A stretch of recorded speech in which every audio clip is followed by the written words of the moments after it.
United states of America అధ్యక్షుడికి ప్రపంచంలోనే అత్యంత ఎక్కువ సెక్యూరిటీ ఉంటుంది. ఎందుకంటే యుఎస్ చరిత్రలోనే 1969లో జాన్ ఎఫ్ కెనడీని, 1865లో అబ్రహం లింకన్ హత్య గావించబడ్డారన్నమాట.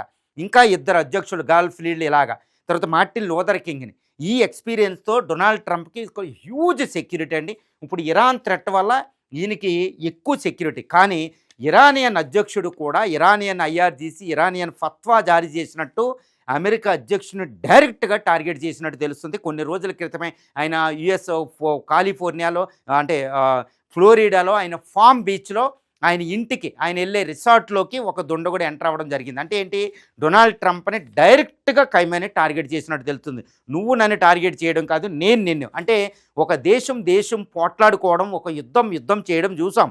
కానీ యుద్ధం చేసే దేశం యొక్క నాయకుడినే ఫస్ట్ అటాక్ చేసుకోవడం అనేది ఈ Iran United states of America యుద్ధంలో మనం చూడబోతున్నాం.